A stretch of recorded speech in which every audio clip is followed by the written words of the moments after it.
The old man kept going to the supermarket at exactly 5 a.m., the security guard discovered a secret. Chicago, 5 a.m. Old Elias Turner was already standing in front of Crown Mart, the supermarket where people came to start their day with coffee, bread, or simply to complain about prices. The 78-year-old man, his beard white as salt, wore a worn-out military coat and held a torn paper bag. He stood motionless like a statue. The bag dangled loosely, faint letters on it read, "Thank you for your business." But no one came close enough to read it. A middle-aged woman walking her dog caught sight of him and hissed softly. "Oh God, again, he's still there." The little dog growled, then tucked its tail and backed away. She dragged it along quickly, throwing back a judgmental glance. "5 o'clock lunatic," muttered a young man sitting on his motorbike, legs crossed, as if that were the man's official title. The cold, damp morning air flowed quietly. Only one thing was out of place, a faint whiff of chemicals, sharp and sour, so faint it could be mistaken for a breath held too long in the wind. No one noticed. Or perhaps they were too used to it to care. Elias slowly walked around the west wall of the supermarket. His back was hunched, each step heavy like he was measuring every brick. No one understood what he was doing.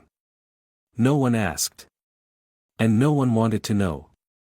From the back door, a young cleaning staff member stepped out, headphones in, dancing to her own music.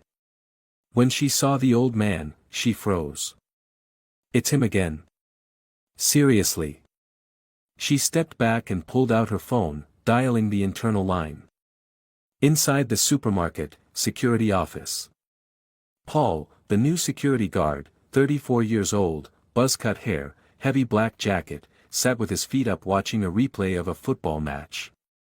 "What is it, Mary?" he answered via walkie-talkie. "El Loco is back by the west wall of the warehouse. I'm scared." "Is he doing anything?" "No, but his eyes are weird. He just stares at the wall like he's trying to see through it." Paul sighed. "Calm down. He's just standing there. I'll go check." Paul stepped out, zipping up his coat to the neck. It was freezing. Elias was still there, eyes locked on the wall where large gas pipes were attached. "Good morning, sir," Paul said, his voice polite but cautious. Elias didn't respond. "Sir, you can't stay here. This is a restricted area. You need to leave." Silence. "Do you hear me, sir?" This time, the old man turned his head slightly. His eyes were cloudy, yet something sharp gleamed within. "This wall, it smells now." Paul frowned. "Smells? Smells like what?" The old man didn't answer, only lifted the torn paper bag slightly, as if offering it to him. "Feedback letter. For the manager." Paul took it. The paper was damp, the handwriting shaky, the ink blurred by water. He didn't read it, just forced a smile. "I'll pass it along." As Paul turned around, he tossed the letter into the nearby trash can. 7 a.m. The crowd begins to pour into the supermarket. Vendors set up their stalls. The sound of metal shutters, credit card machines, and humming air conditioners filled the space. Elias had vanished, as if he'd never existed. A little girl, about 6 years old, named Lily, held her mother's hand as they entered the store. Her eyes scanned around, puzzled. "Mommy, where's the white-haired man?" Her mother, Claire, jolted. "Don't mention him. He's strange. We don't go near people like that." But he was just standing there. Claire pulled her daughter along faster. 9 a.m. Coffee shop inside the supermarket. A group of employees gathered for breakfast: Stephen, warehouse manager, Mary, cleaning staff, and Charles, delivery driver. They whispered. Stephen frowned. "Every morning I see that old guy. He's not begging, not causing trouble, just staring at the wall. It's creepy. Mary, I swear, I feel like he knows something." A secret or something? Charles, oh, come on. That's just superstition. He probably used to live around here. Mentally unstable, maybe. Mary, but there's that smell. Didn't you notice? Every morning there's this metallic odor. Stephen laughed. That's just the smell of trucks, freight, and frozen goods. Get used to it. Paul happened to walk by and chimed in. He called it a leak smell or something. Thinks he's some kind of gas expert. Mary, maybe he was an engineer or something. Paul, or Iron Man. They all chuckled. Their breakfast continued, and once again, Elias was reduced to a cruel punchline. That afternoon, in the neighborhood Facebook group, Claire, Lily's mom, posted. That old man near the supermarket dumpster is scary. Does anyone know who he is? I'm worried for my daughter. She's been coughing non-stop lately. Comments poured in. I see him there every morning. Doesn't even blink. Heard he sneaks in to steal cat food. Smells awful. Not right in the head. We need to call the authorities. We can't let him defile the neighborhood. A phone video clip was uploaded showing Elias standing by the dumpster, staring at the green-painted wall. The light was dim. Wind whipped the back of his coat, exposing an old logo, National Industrial Safety. The comments section exploded. Some people began calling him the contaminated vagrant. That night, Elias's rented room. A small space with only a wooden bed and a desk. On the desk, dozens of handwritten feedback letters, none of them looked like they'd ever been opened. Elias sat quietly by the window, wheezing. His aged eyes remained fixed on the yellow lights from the distant supermarket. If I don't stand there, who will? He murmured hoarsely. The next morning, 5 a.m. Back to his usual spot. Same old coat, same paper bag, same motionless stance. He stared at the wall again. Paul walked by, clicking his tongue. You think you're some kind of gatekeeper or something? The old man turned. If no one guards it, the gas will kill. Paul glared. That's enough. Go away. I don't want to see you here tomorrow. No one heard the soft sigh swallowed by the icy wind. Tuesday morning felt colder than usual in Chicago. Gusts of wind snuck through alleyways, slapping faces like the invisible hand of some ominous force. And at exactly 5 a.m., Elias stood there again, like an old clock that never missed a beat. Paul stood before the security camera monitor in the guard room and sighed. Doesn't that old man ever get tired? Always right on time. Like some cult ritual. Stephen, walking by from the warehouse, smirked. Maybe he thinks he's on a holy mission. Sent by God or something.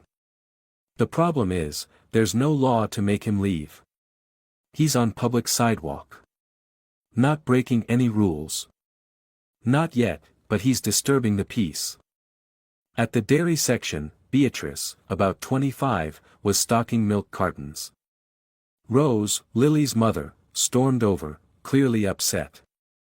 Let me ask you something. Why does this supermarket keep letting that old man hang around?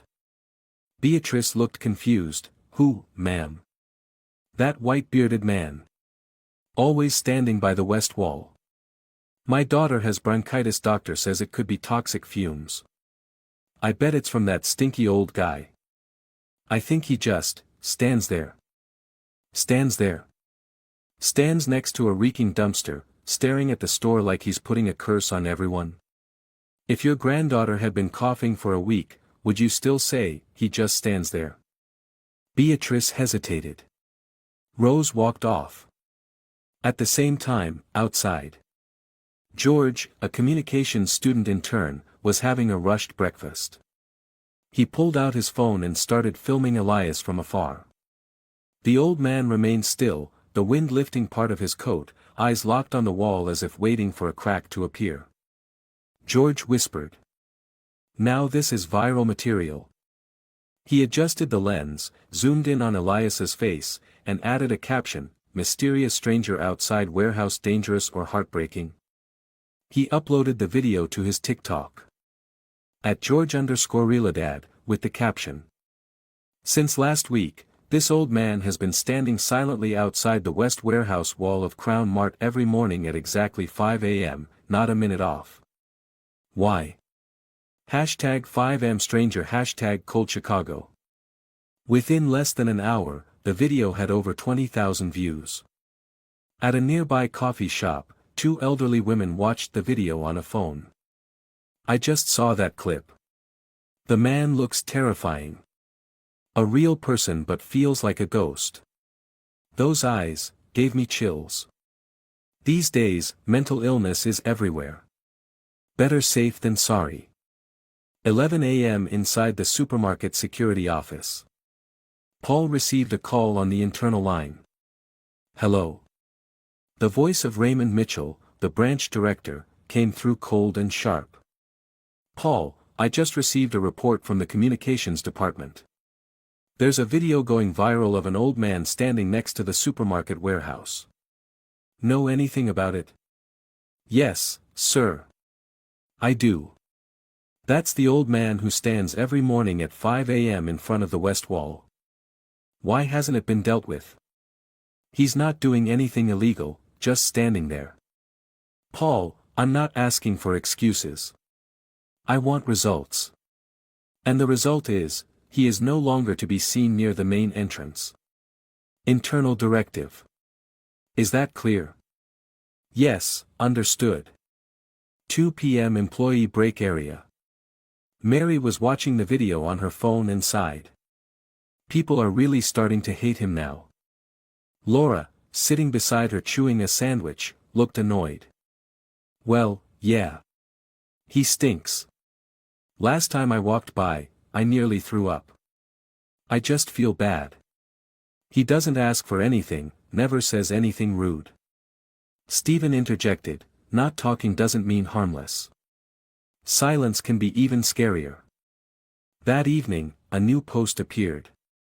Yesterday I was walking my kid to school and passed by Crown Mart. She started coughing non-stop. My husband thinks it might be the dirty air. And I'm starting to believe, maybe it's that old man. He's always there, reeking of chemicals. I'm reporting him to the neighborhood council. Dozens of comments followed. I'm not shopping there again if I see him. He really did steal cat food once. Creepy. Looks like a zombie from a horror movie. George, the one who filmed the video, replied. I just filmed it because it was strange. Didn't think people would react this strongly. The next day, Crown Mart internal meeting room. Raymond stood in the middle of the room, holding printed media reports. Black suit, red tie, polished shoes, each step measured like walking across a stock table. I will not allow the Crown Mart brand to be smeared by some senile old man loitering by the warehouse. This must be handled. Stephen asked quietly, how? There's no legal basis. Raymond shot him a sharp look. We have internal rules. No interaction with individuals displaying suspicious behavior. No loitering near entrances. Record all actions. And if needed, notify local authorities under Article 46 of the Commercial Safety Act. Meanwhile, outside. Elias was writing another letter with a shaky hand, the blue ink smudging along the paper's edge. Feedback letter number 8. Dear Manager. I don't ask for money. I don't need shelter. I just want to say. The West Warehouse has a strange gas. I can smell ethylene glycol. I was once a chief safety engineer, I know this smell. Please check before it's too late. Don't ignore the smell. It's a warning. Don't let anyone else suffer the consequences. He folded the letter, placed it in an envelope, and slipped it into the suggestion box. Paul, watching from a distance, walked over, eyes impatient. What are you writing again? A reminder. For those who won't listen. You think you're some kind of superhero? I once saved a factory from burning down. I just don't want this place going up in smoke. Paul snatched the letter and tore it up right in front of him. Don't waste paper. No one's reading them. Elias didn't protest. He just lowered his head, picked up the torn pieces, and silently walked away. That night, in his tiny room, Elias opened a drawer.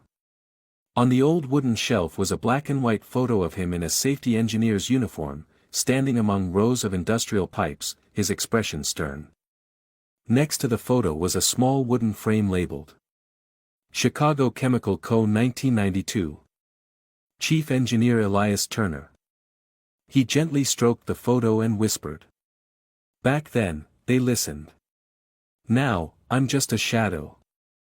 Outside the window, the supermarket's light still glowed cold and white, as indifferent as the entire neighborhood. Upstairs meeting room, Crown Mart. Double glazed, soundproofed against the noise of carts, scanners, and customers below. But nothing could mute the coldness radiating from the room's center. Raymond Mitchell, branch director, 52, dressed to perfection, tailored black suit, Italian leather shoes, slicked back salt and pepper hair, paced around the conference table, tapping his fingers lightly on the wood.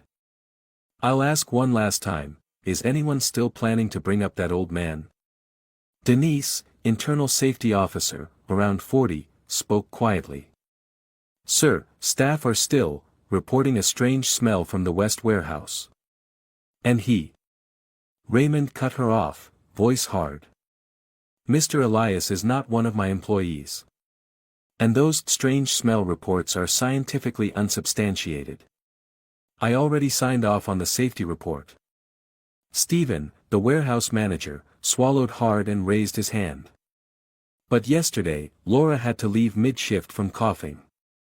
And Mary says every time she opens the warehouse door, she gets dizzy. Raymond slammed his hand on the table before he could finish. I've heard enough. I'm done. All of these so-called reports are trash. Denise tried to stay calm. We just want the ventilation system rechecked. To do that, we'd have to shut down the West warehouse for at least 3 days. Do you have any idea how many orders that would cost? 1 day of shutdown means nearly $8,000 lost. Silence filled the room. Raymond adjusted his tie, took a deep breath, and added coldly. Anyone bothered by the smell is welcome to take unpaid leave and breathe clean air elsewhere. No one said another word. End of the day, West Warehouse. Stephen and technician Ralph were inspecting solvent drums and freezing agents. Ralph touched a steel pipe high on the wall and frowned. Hey, do you see that? Yellow-brown stains around the joint. Might be leaking. Stephen looked up. That's ethylene glycol. Hard to say, the smell's kind of sweet, but heavy. Are we even allowed to test it? Ralph shook his head, worried. Not without Raymond's signature. I sent a sample to Central Tech last week. Still no response. Stephen glanced around and whispered. Maybe he's suppressing it. Meanwhile, in Raymond's office. While staff fretted, Raymond sat comfortably, pouring whiskey into a crystal glass. On his desk lay an unopened envelope with shaky handwriting. To Crown Mart Director, urgent. He smirked, flipped the envelope over, recognizing the signature. Elias Turner. He tossed the envelope into the trash, lit a match, and set it ablaze. Flames crackled, the scent of burning paper blending with whiskey. The old man still hasn't given up, huh? He turned to his screen, opened a private email. To lucas.foster@environmentchicago.org. Subject. Lucas, as agreed, we've transferred the second installment. Please ensure your team finds nothing during the inspection on February 15th. Best, Raymond Mitchell. The next morning, supermarket staff area. Laura returned from the hospital after a severe coughing episode. She entered the break room, looking pale. Mary rushed to hug her. Oh my God, why didn't you take more time off? I couldn't. Raymond called and said, if you can go to the doctor, you can go to work. What did they say about your illness? Laura pulled out a medical slip from her pocket. Doctor suspects exposure to low-grade chemical vapors. Not instantly toxic, but harmful to the lungs over time. Stephen walked in, overheard, and silently placed a hand on her shoulder. Be careful. Don't let this spread around. Otherwise, you'll be the first one they fire.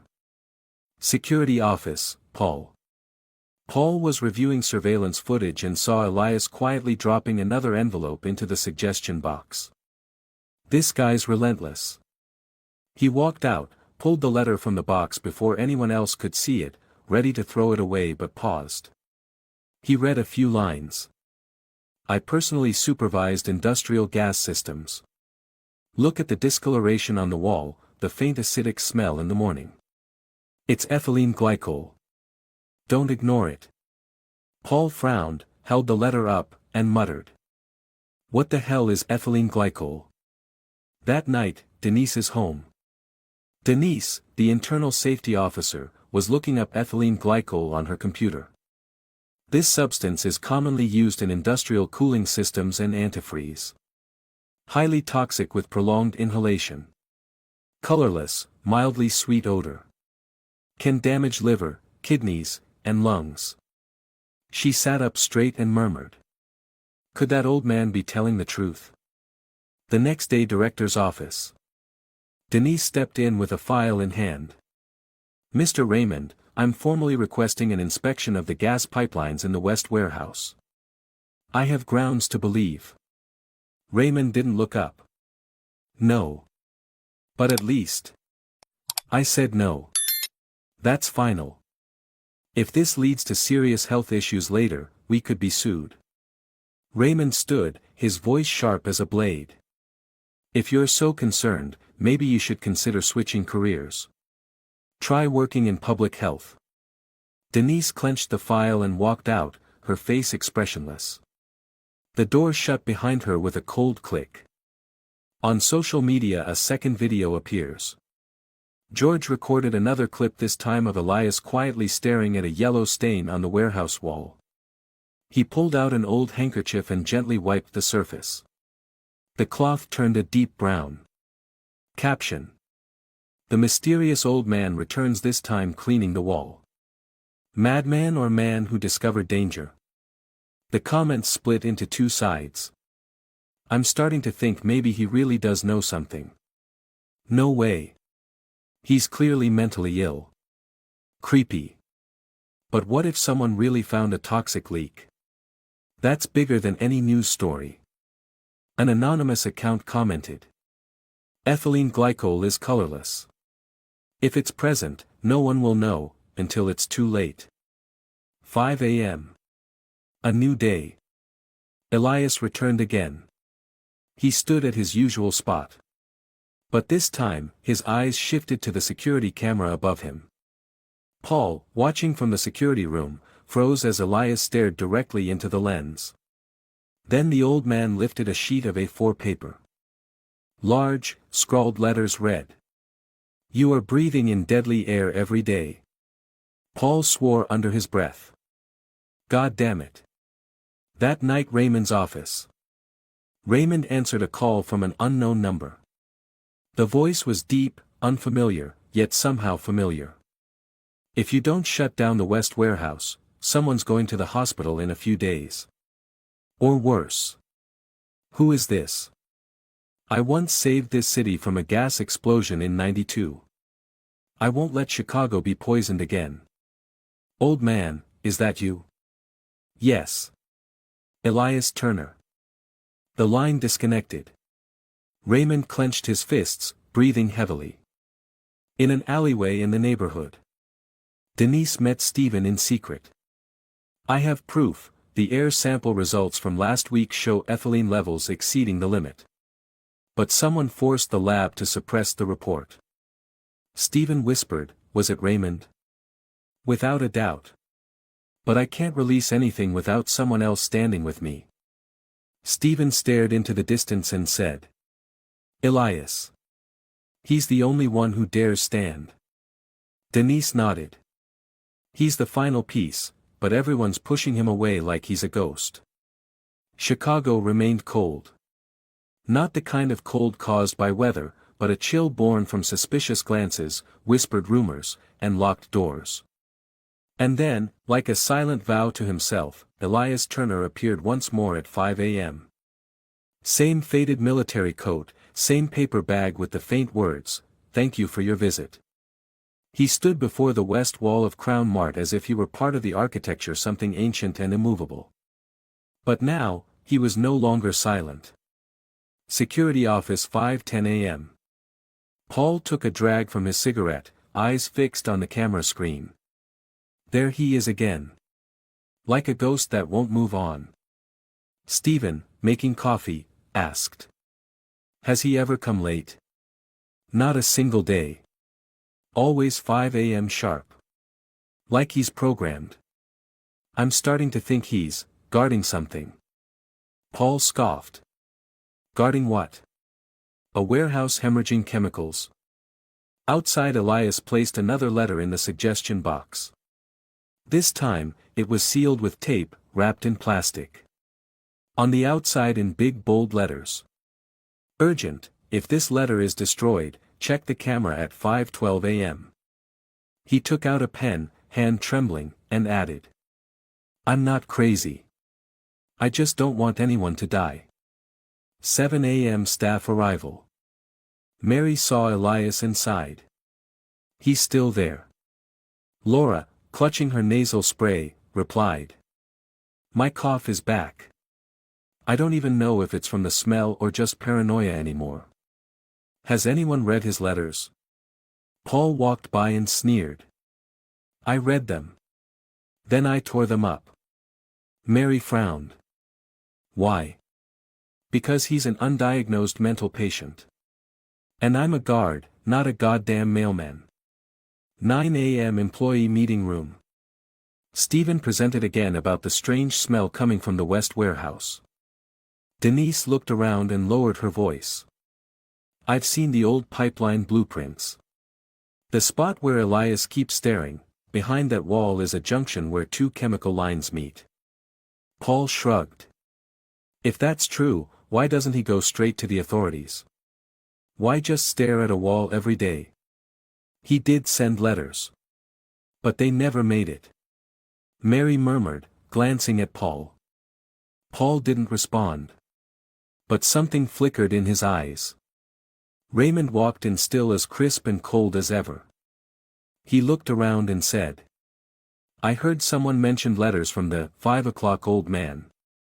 Let me be clear, from now on, any letters, messages, or documents from him must be submitted to me directly. Anyone who keeps or spreads them, immediate termination. Silence fell over the room. At a nearby bar, George, the student who filmed Elias, met his friend Helen, a media student. My video hit 200,000 views. But now there's a lot of backlash. Backlash how? People are calling him the toxic ghost, war relic, all kinds of names. What do you think? George stared into his cold coffee. I think, he knows something. Those eyes, not the eyes of a madman. The next morning, 5 a.m. Elias returned. He stared at the wall longer than usual. His hands shook. Eyes bloodshot. He looked like he hadn't slept at all. A boy named Thomas, around 9, walked by with his grandmother. The boy slowed. Grandma, he looks like Grandpa. She pulled him along. No, Thomas. Your grandfather wasn't senile. Come on. 10:30 a.m. Women's locker room.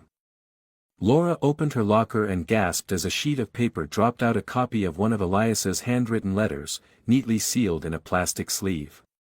Breathing quickly, she handed it to Mary. Who put this in my locker? Mary, read it. Dear reader. If you are an employee at Crown Mart, you are standing near a leak of ethylene glycol. I was once a chief engineer. I know how this gas travels scentless, slow. If you feel dizzy, have headaches, dry throat, don't blame the weather. Don't wait until someone collapses. Laura stammered. Do you think we should believe him? Mary looked at her, conflicted. I don't know. But I know something's wrong, very wrong. Security room noon. Raymond held an emergency meeting with Paul. I want all West Side cameras removed. I don't need a reason. Replace everything. Don't let anyone, especially the old man, see that section of the warehouse again. Paul was taken aback. Remove cameras? But I pay you to act, not to question. Do it. That evening, neighborhood area. Some online users discovered Elias had not only stood outside the supermarket but had once sent handwritten letters to local journalist Isabella Doyle. Isabella skimmed through the shaky handwriting mailed to the newsroom. I have no doors left to knock on, so I knock on the ground. I have no microphone, so I whisper to the brick wall. But if one day Chicago wakes in toxic smoke, remember there was an old man who whispered. Isabella sat in silence, placing her fingers on the keyboard. I can't ignore this. The next morning, 5 a.m. Elias showed up again. But this time, Paul was already there waiting. You, don't get tired. I do. But if I'm tired, who will stand here? Paul sighed. I used to think you were just a crazy man. And now? I'm not so sure anymore. Elias smiled faintly and said something that left Paul speechless. In 1992, I stood alone outside a chemical warehouse. People laughed. On the 19th day, it exploded. Paul clenched his fist, speaking quietly. They don't want you standing here anymore. I don't stand for them. I stand for those who no longer have anyone to stand for them. That night, Isabella Doyle received an anonymous email. Attached were photos of leaking pipes, warehouse blueprints, all secretly taken over several weeks. In one blurry image, the silhouette of Elias could be seen bent low, close to the wall. The file was titled, I'm not crazy. I'm the last witness. Isabella whispered to herself. You're not a ghost. You're a living warning. The next day, staff lounge. A group of employees laughed as they saw Elias from a distance. Lily, Rosa's daughter, peeked quietly through the glass door and whispered to her mother. Mommy, he looks sad. How do you know? Because his eyes are red. He's standing, and no one is standing with him. End of shift, 5 p.m. Mary scribbled something Elias had said on a scrap of paper and placed it in her locker. Sometimes, the only madman is the one awake in a world that has fallen asleep. She wasn't smiling anymore. Saturday morning, Chicago remained quiet. The sky was gray, no rain, but heavy as if it were about to burst. 5 a.m. And as always, Elias stood there. But today, his eyes were sharper than usual. Not the eyes of someone waiting, but of someone who had decided to stay silent no more. Security room, 5:02 a.m. Paul stared at the screen, coffee cold in his hand. He frowned and zoomed in. Elias was pulling out a large piece of paper from his coat, written in thick black marker. If you do nothing, people will die. Paul muttered. Damn it, he's escalating this. He rushed out the door. 5:07 a.m. West Warehouse Wall. What the hell are you doing? Paul snapped, snatching the sign from Elias's hand. Elias didn't blink. Can't you smell it? That sweet, damp, syrupy scent. That's not clean air. Paul clenched his fists. I don't care what it smells like. You're scaring employees. Do you have any proof? Elias pulled a small, worn notebook from inside his coat. The cover was cracked with age. He flipped it open to the middle and pointed at a diagram. This is a standard gas piping system. I designed the original for the Chicago Chemical Co. in 1989. The warehouse wall here lines up with the intersection of the cooling line and glycol feed. Paul glanced at it and scoffed. You think you're Iron Man or something? Carrying blueprints around to scare people? Elias's voice hardened, eyes blazing. I saved 312 people from a chemical explosion. I don't joke. And now you're an old man on the street. No one believes you. Elias paused. Then he said slowly. I don't need belief. I need action. Paul tore the notebook page in half and tossed it at Elias's feet. Your action is to leave. Right now. 7:15 a.m., staff room. Laura was coughing non-stop and had to leave her shift early. Mary helped her inside and poured her some water. That smell again. Yeah. It's stronger. Seems worse every morning. Stephen walked in and lowered his voice. I just heard Raymond is putting up a "No Gathering" sign at the West Warehouse. Says it's for internal traffic safety. Truth is, it's to get rid of the old man. Mary shook her head. They're silencing the last voice still speaking. Laura whispered. Who else is brave enough to speak now? 10:30 a.m., back lot of the supermarket. Raymond stood beside Paul, watching Elias through the security glass. I heard he spoke to you this morning. Yes. Brought some old notebook, engineering diagrams or something. Did you keep it? I tore it up. Useless. Raymond nodded. Good.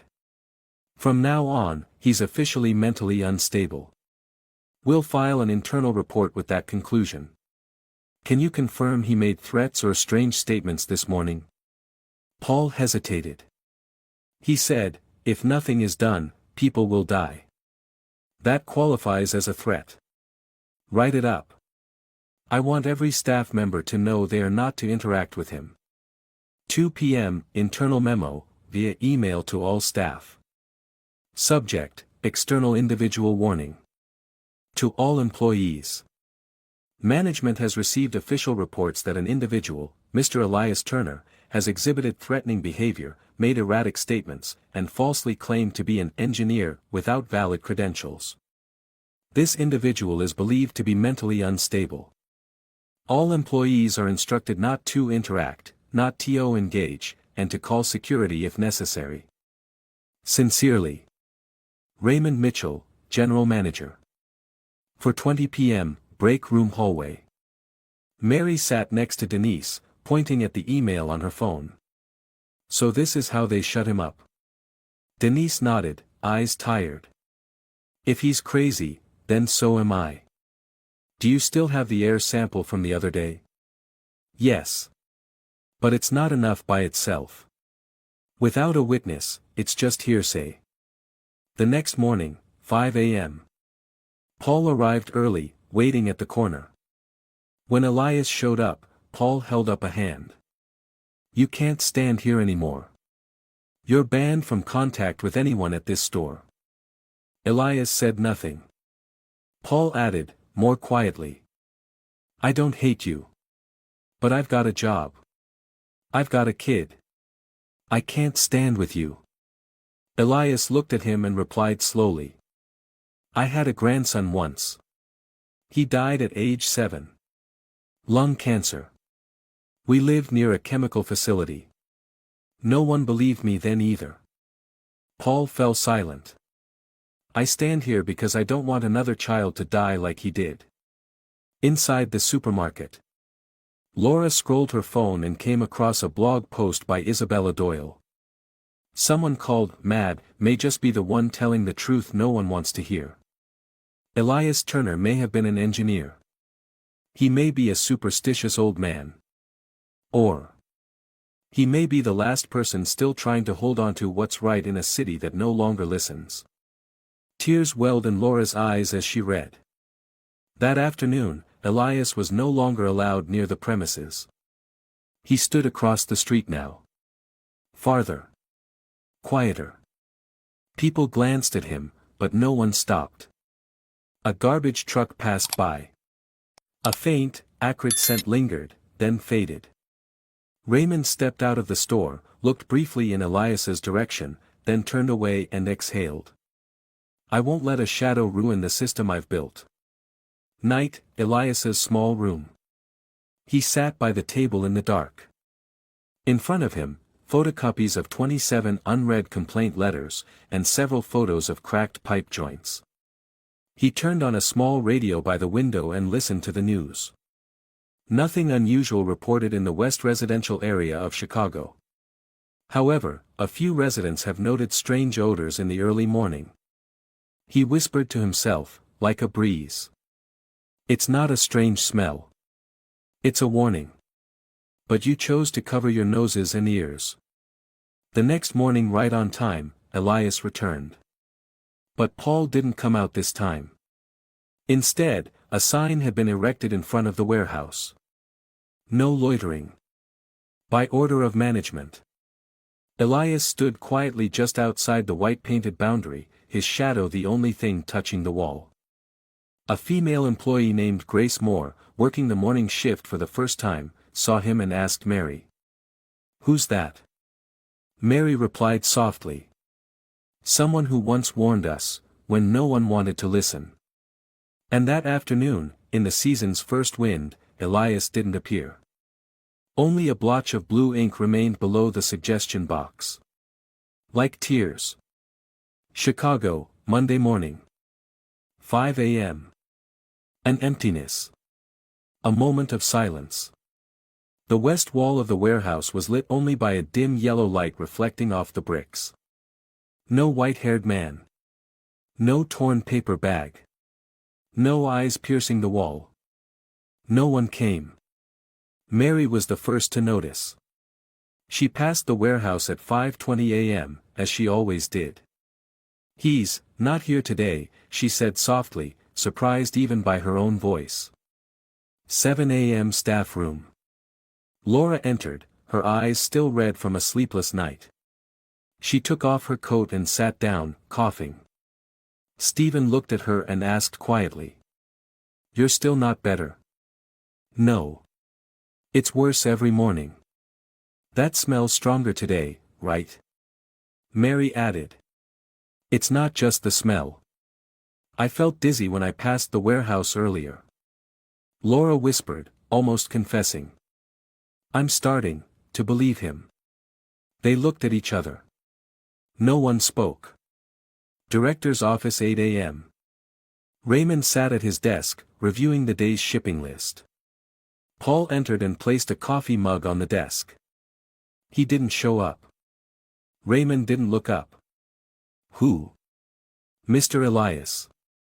Raymond nodded slightly, tone flat. "Good. Maybe he finally realized he's no longer welcome." Paul said slowly. "Or, something happened to him." Raymond paused for a few seconds, then looked up. "Paul, you're a security guard. Not a sociologist.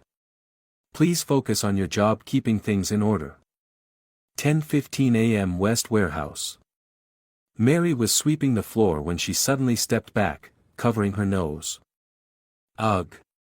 What is that smell?"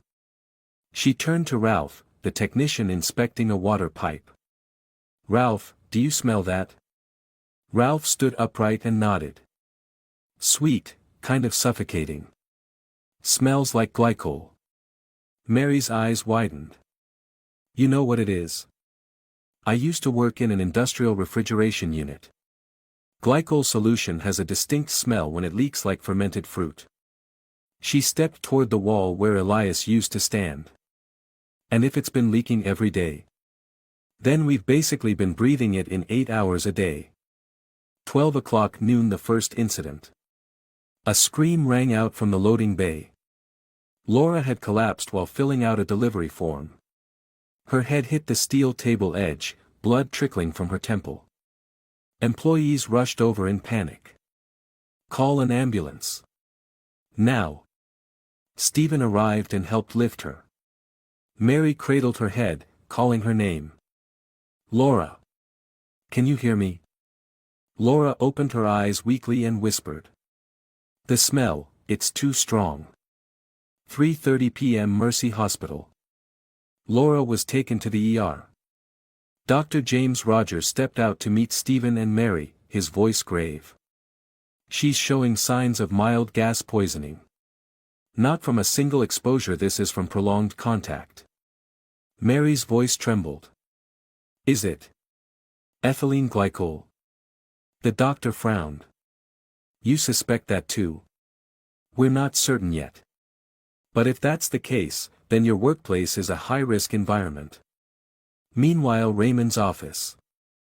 Paul rushed in, breathless. Laura collapsed. She's in the hospital. Raymond set his pen down, voice flat. And you're telling me this because? The doctor suspects toxic gas. Possibly glycol. Raymond raised an eyebrow. I believe I've made it clear that kind of gas does not exist here. But we've never tested anything. Paul, if you'd like to resign, I can help with that. Paul stepped back, fists clenched. If something else happens, I can't stay silent. Raymond stood up, eyes flashing. If you want to play savior to a crazy old man who's vanished, be my guest. But don't drag me into your fantasy. I have shipments to send. And a store to run. 5 p.m. Chicago City Hall. Alan Smith, a clerk, was sorting mail when he received an unusually thick parcel. Handwritten label. To Environmental Oversight Department urgent. Curious, Alan opened it. Inside were diagrams of old pipeline systems. 27 handwritten complaint letters in blue ink. Photographs of leaking pipe joints, all time-stamped and clearly annotated. A bold printed line was pinned to the top. When everyone is silent, toxic air will speak. On the final page was a trembling but clear signature. Mr. Elias Turner. 7 p.m. Isabella Doyle received an anonymous message. Unknown account. The documents have reached City Hall. Find Mr. Elias, he doesn't have much time left. That evening supermarket break room. Mary, Stephen, and Denise sat together after hours under dim lights. Mary spoke first. If he doesn't come back, could something have happened? Denise clenched her hands. He left all of it for us. And then we left him alone. Stephen nodded, pulling a piece of paper from his pocket. The last time I saw him, he stuffed this into my hand. I didn't get to say anything. The note had only one sentence. If I disappear, don't disappear with me. 10 p.m. Boarding house where Elias once stayed. Isabella stood in front of room 3B, an old unit on Almond Street. The landlady, Mrs. Abigail, knocked several times. No answer. She shook her head. He hasn't been back for 3 nights. Police wouldn't take a missing persons report, he's registered as part-time homeless. Isabella asked. Did any family ever visit him? No. Just one old photo on the table, a little boy, maybe his grandson. Word is the boy died of cancer. He's been alone ever since. Isabella entered the room. In the dim light, she saw a copy of the same file sent to City Hall on the table, and a handwritten note in blue ink. If I don't return, I hope the truth keeps walking. Next morning 5 a.m. For the first time in weeks, someone else stood where Elias once had. It was Paul. In his security jacket, silently staring at the west wall. Raymond saw him from a distance and frowned. But this time, he didn't approach. A new employee, Andrew, asked Mary. Who's that? Mary replied, eyes fixed on Paul. The one who used to tear up the letters. And now, he's listening to what was buried. Chicago, Wednesday 6 a.m. The sun hadn't fully risen, but headlines were already blazing across news sites like fire through darkness. Major Chicago supermarket suspected of toxic gas leak, anonymous ex-engineer warned weeks ago. Crown Mart, Was the 5 a.m. ghost an overlooked environmental hero? Leaked files, the truth behind the strange smell and shredded warnings. The Chicago Sun-Times newsroom received a copy of the full file from an anonymous source. Reporter Isabella Doyle was the first to read through each handwritten complaint. Every letter bore the signature. Mr. Elias Turner. She set down her phone, eyes wide, and whispered to herself. He said it, long ago. We just didn't listen. 7:15 a.m. Crown Mart staff room. Paul checked his phone, scrolling through breaking news. His brow furrowed. A silent crowd had gathered around the break room table. Stephen read aloud. Experts say ethylene glycol is a colorless substance that can cause liver and lung damage with long-term exposure. Photos in the leaked file show cracked, outdated tanks in the West warehouse of Crown Mart. Mary asked quickly. Does the article say who sent the file? Paul nodded slowly. Yes.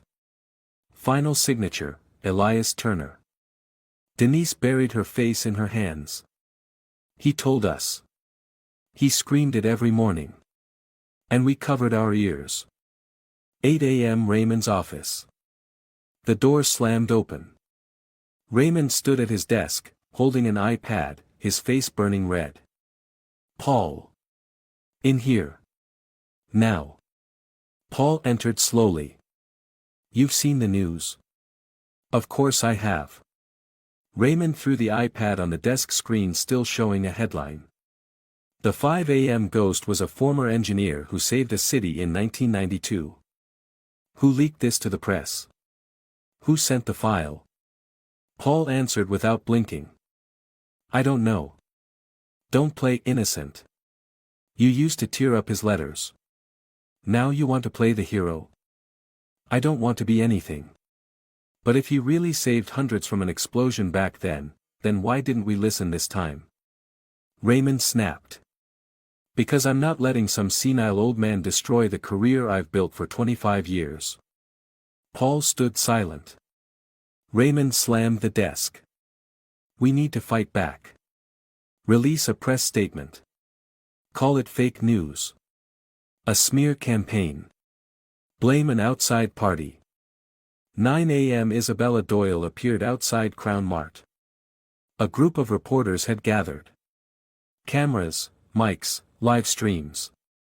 Excuse me, who's the press liaison here? Paul stepped back without answering. Stephen whispered to Mary. We're surrounded. Isabella scanned the group and spoke into her mic. I'm a reporter with the Chicago Sun-Times. We've received reports that staff here were forbidden to speak about a man who appeared every morning at 5 a.m. Is that true? Mary bit her lip and looked at Denise. Denise gave a slow nod. Mary stepped forward, voice trembling. Yes. His name was Elias. He didn't beg. He didn't bother anyone. He just stood and stared at the West warehouse wall every morning. Why? Because he smelled something. And he wrote dozens of warning letters. But, we didn't listen. Isabella stared deep into her eyes. Those letters, who tore them up?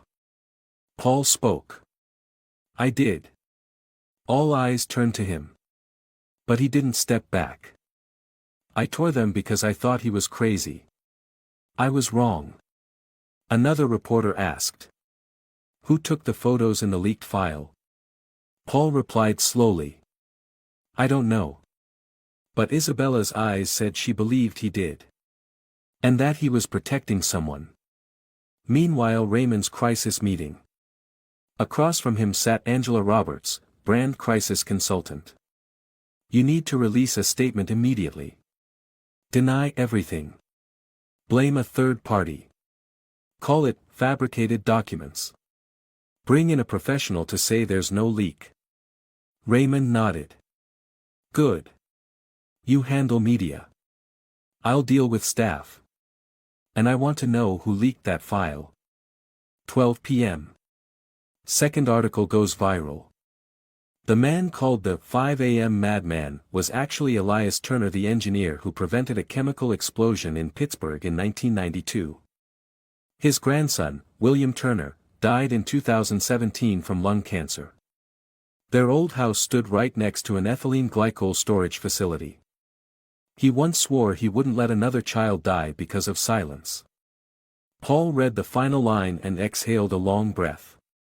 Now I understand why he never gave up. 2:30 p.m. Raymond was summoned to the Environmental Oversight Agency. At the headquarters of the Chicago Environmental Oversight Agency, Raymond sat across from Inspector Lucas Foster. We've received the file. Air quality test results confirm that the ethylene glycol concentration in the West warehouse exceeds the legal limit by 2.3 times. Raymond tried to deflect. Who verified those photographs? We have no proof Mr. Elias was the one who took them. Lucas replied. But the file was submitted under his real name, with detailed technical diagrams, knowledge only someone who had managed an industrial gas system would possess. Raymond clenched his fists. So, what do you want? Lucas spoke firmly. Immediate suspension of operations in the West warehouse. And if any more victims are hospitalized, we'll proceed with criminal prosecution. 4:45 p.m. Product aisle, Crown Mart. Laura, having been discharged from the hospital, visited the store voluntarily. She sat with Mary, both looking out the window toward the warehouse. If he's still alive. I want to say I'm sorry. So do I, Mary whispered. Stephen approached with a printed article in hand. He read the last lines aloud. At the end of the report was a handwritten line in blue ink. The writing was shaky, but unmistakably clear. Don't let another child die. Mr. Elias Turner. No one spoke. 6 p.m. live broadcast from the scene. Isabella stood in front of the west wall of the warehouse. A wall that had once been invisible was now seen by an entire city. She concluded her broadcast. The man once called the 5 a.m. lunatic is now the one who brought the truth into the light. But there is still one question left. Where is Elias Turner? That night, a quiet corner of the city. A boy, about 11 years old, wearing a gray coat, placed a piece of paper in front of the supermarket entrance. Someone had taught him how to do this. The handwriting was crude, but the message was clear. I'm sorry. You were right. Because of you, we still get to breathe clean air every day. Chicago, Thursday 8 a.m. A fleet of white vans bearing the Environmental Oversight Agency's logo pulled up quietly in front of Crown Mart. No sirens. No chaos. But this silence rang louder than any alarm, a death knell for those who had buried the truth. Inspector Lucas Foster was the first to step out, his expression stern. With him were 3 gas engineers and a press corps that had been on standby since dawn. All eyes turned to the West warehouse, the place a so-called madman had visited each morning. Paul stood near the entrance, whispered to Mary. He didn't need to scream. All it took was one file. Mary nodded, eyes wet. And someone finally wanted to look at the truth. 9:15 a.m. Technical Chamber, West Warehouse. The gas sensors beeped rhythmically. Specialists placed detectors along the walls. Readings appeared on the handheld monitor of lead engineer Alan Miller. He frowned and called over Lucas. We've got it. Ethylene glycol concentration is 2.7 times above the safety limit. The gas has built up dangerously at the inner wall fracture. Lucas nodded. Seal the warehouse immediately. Send samples for independent verification. Raymond approached, feigning concern. Sorry, could this be a mistake? Maybe it drifted in from outside, or was caused by inventory. Lucas turned to him sharply. We have photographs from the file, images of cracked containers. Each one dated and time-stamped. They match the exact locations. And someone clearly knew this system inside out. Raymond tried to stay composed. No one at the store has the technical expertise to fabricate something like that. Lucas pulled a page from the file. What about this man? Elias Turner, former head of safety at Chicago Chemical CO from 1984 to 1998. This is him with his engineering team after stopping a gas leak in Pittsburgh in 1992. Raymond froze. Lucas wasn't done. We also have a copy of the 2017 Industrial Gas Reassessment Form. It bears your signature. And the data was altered. Raymond swallowed hard. 10:30 a.m. outside the supermarket. A crowd had formed. Some wore face masks. Others streamed live video. Online, hashtags like hashtag Mr. Elias, hashtag Elias Hour, and hashtag CrownMart Cover-Up were trending nationwide. An elderly woman named Amelia, a former classmate of Elias, held up a black and white photo for the reporters. This is Elias at 30. Always the first to run into a plant when there was danger. Anyone calling him crazy has clearly never met true responsibility. 11 a.m. Temporary meeting room, City Hall. Isabella Doyle was invited to testify as the whistleblower contact. She stood before the deputy mayor and inspector, voice steady. I received the documents from an unnamed address. But when I opened them, I saw, every line, every letter was a cry for help. Not from a madman. But from an engineer who spent his life making sure others could breathe. 12 p.m. Elias's former boarding room. Reporters arrived at room 3B. The landlady, Abigail, choked up as she opened the door. He's been gone almost a week now. But I've kept the room just as it was. I haven't dared to touch anything. A young reporter named Jack stepped inside carefully. On the table. A faded photo of Elias holding a little boy. A copy of a medical report. William Turner, stage 4 lung cancer. Age, 7". And a half-finished handwritten note. I don't ask for forgiveness. I only hope someone else will keep watch, when I no longer can. Jack murmured. He didn't stand guard out of fear. He did it out of love. 2 p.m. Raymond exited City Hall, face pale. Paul intercepted him in the parking lot. They have enough evidence now. Raymond smirked weakly. Evidence? My name's on the falsified emissions logs. That alone costs me my job. And if Laura sues, I could face charges. Paul nodded slightly. Because you chose profit over people. Raymond stepped closer and spoke low. And you? You tore up his letters. Don't think you're innocent. Paul looked him in the eye, voice calm. I know. But I've started standing still. You're still running. Raymond said nothing. He climbed into his car and shut the door. But this time, no one cleared a path for him through the crowded lot. 6 p.m. Official press conference, City of Chicago. Lucas stood at the podium. Dozens of journalists recorded and broadcasted live.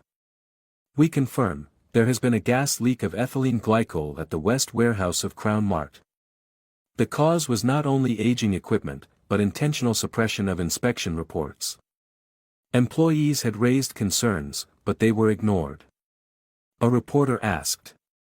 Who was the first to sound the alarm? Lucas held up a printed photo. Mr. Elias Turner. Once dismissed as the 5 a.m. lunatic. But in truth, the only one who didn't look away while everyone else slept. The room fell silent. Lucas bowed his head. We owe him an apology. 6 p.m. On social media. A wave of posts spread. If not for that old man, Chicago could have seen dozens more cases of gas poisoning. Raymond Mitchell, from supermarket CEO to environmental criminal suspect. Alone before the storm, Mr. Elias beat an entire system of silence. Paul quietly created a new account and made his first post. I once tore up the letters he wrote. But now, I'm learning how to write what's right. 8 p.m. Laura's apartment. She sat on her bed, watching the news, tears sliding down her cheeks. He didn't know me. Didn't know my name. And yet, he stood there for over a month just so I could keep breathing. She picked up her phone, opened a new message. To Mr. Elias. If you're still somewhere out there. I'm sorry for fearing your scent more than the truth. 9 p.m. in front of the supermarket. For the first time in years, someone set up a small memorial table in front of Crown Mart. Stephen, Mary, Denise, and even the new employee Andrew brought flowers, placing an old photo, Mr. Elias smiling gently, wearing an old military jacket, holding a torn paper bag. Paul quietly mounted a small plaque at the foot of the wall. Mr. Elias, the man who stood alone when the whole world turned its back. 11 p.m. outside the supermarket, a cold early winter wind blew past. Suddenly, 3 elderly men arrived on bicycles and stopped in front of the warehouse door. They didn't say a word. They just stood there. Silently. For 1 minute. Then 2. A young passerby asked. "What are you doing here, sir?" The eldest, named Julian, replied softly. "Keeping a routine, for the man who stood watch for us all those days." Locals began calling that moment, the hour of Elias. And from then on, every morning at 5 a.m., someone would stand in front of the warehouse not to protest, but to remember. Chicago 1 week after the West Warehouse was shut down. On the front page of the Chicago Sun-Times, a headline nearly covered the entire sheet. The old man shunned at 5 a.m. was the only one who spoke up for thousands. Beneath it was a black and white photo, Elias Turner standing quietly before the wall, his faded eyes looking straight into the camera. But his gaze wasn't weak, it was as sharp as a question that needed no answer. Paul sat at the reception desk, the paper open in front of him, his hand gripping the edge. Mary came over and placed a coffee cup beside him. "How many times have you read it now?" "I've lost count," he replied. "All I know is. I once tried not to look at him. And now I can't look away." 9 a.m. Civil Court, Cook County. The preliminary hearing for the case Raymond Mitchell vs. the City of Chicago began. No media frenzy. But the eyes of the public were sharper than any camera. Raymond sat at the defendant's table. In front of him were the charges. Falsifying environmental inspections. Concealing industrial gas leaks harmful to public health. Threatening whistleblowers and obstructing internal reports. His lawyer, a thin man named Alexander Sawyer, whispered. "We can plead for leniency. But you'll have to show remorse." Raymond clenched his fist. "I don't need pity from low-level staff." Alexander shook his head but said nothing. At the same time, Laura's small apartment. Laura sat on her bed reading letters sent by strangers after her article about Mr. Elias was published.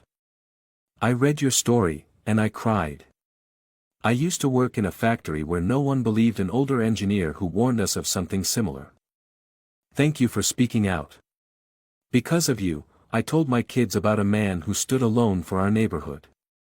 Laura smiled and held her mother's hand. "Did you know, Mom? Elias's grandson died of cancer. And yet, he still stood there so no one else would have to lose someone." Her mother replied gently. "Because some people are born to stand watch for the whole world." Crown Mart Supermarket, 5 a.m. No one knew exactly when it began, but each morning, someone stood in Elias's old spot. No one assigned them. No one planned it. They just came. This morning it was Julian, a retired electrician, 68 years old. He stood with hands clasped, gazing up at the wall where the yellow glycol stain used to be. A middle school student passed by and asked, "Are you waiting for someone?" Julian turned, smiled gently. "No, child. I'm standing to remember. And to keep a promise for someone who no longer can." 10 a.m. The month's biggest press conference. Chicago's Deputy Mayor, Alicia Thompson, addressed the media. We are officially implementing a new safety regulation. Any internal environmental concern even without initial evidence must be documented and investigated. She paused and held up a photo. And in memory of someone who spoke up when no one listened, the city is posthumously awarding Mr. Elias Turner the title of Honorary Citizen. A long round of applause followed. A 10-year-old boy, Ethan, representing a group of students who had followed the case, stepped forward and placed an olive branch beside Elias's portrait. 2:30 p.m. Isabella Doyle's living room. Isabella welcomed a representative from the National Broadcasting Network. The interviewer, a young man named Fred, asked, "You've covered many people. Why did Mr. Elias's story affect you the most?" Isabella took a sip of water, eyes drifting to the window. "Because in hundreds of files I've read, no one ever wrote, 'I just don't want anyone else to die.' No resentment. No demands. Just someone who knew what was coming, and tried to stop it with his own body." Fred sat quietly for a moment. If only people had listened to him sooner. Isabella replied softly. "It's never too late to hear a voice that was once forgotten." Evening, a small bar near Crown Mart. Paul sat with Mary, Stephen, and Denise. On the table was a glass of plum wine, the kind Elias used to order every holiday. They knew that from his old landlady. Paul raised his glass. "To the man who never gave up. To the man who stood while we looked away. And to the truth, it may be slow, but it always arrives." They clinked their glasses.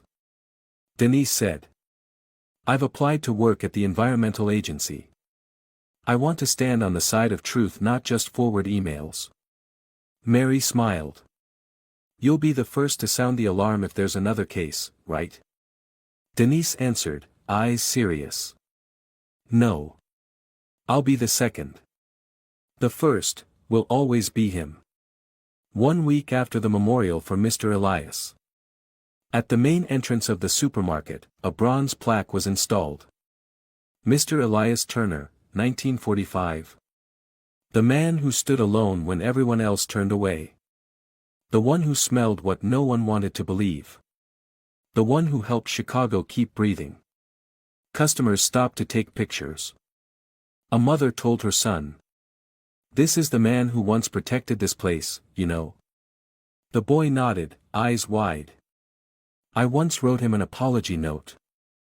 I left it in front of the supermarket. I don't know if he ever saw it." That night at the West Warehouse wall. Under the soft glow of yellow streetlights, a man in a gray coat holding a candle approached the wall. He placed the small candle at the edge of the bricks, then whispered, "Elias. You're still here. In every breath of air, every breeze, every person who dares to bow before what's right." The wind drifted by, gentle. Like the breath of an old man, no longer burdened. And just like that, a legend began, not from applause, but from the silence of hundreds of people. Each morning at 5 a.m. Standing where one man once stood. The hour of Elias. It was no longer a coincidence. It became a promise. A promise that we didn't hear you the first time. But now, we will never be silent again. The story of Mr. Elias Turner leaves a profound lesson. Truth may be dismissed, but it is never buried forever. Sometimes, the person deemed crazy is the only one brave enough to speak out for the community. In a world filled with noise and prejudice, listening to quiet warnings is essential to preventing tragedies. Courage, perseverance, and compassion don't need a spotlight, only a heart that refuses to bow before wrong. If you enjoyed this story, we invite you to give it a like and subscribe to our channel. Your support motivates us to keep bringing heartwarming stories almost every day. We are very grateful for your support. See you soon.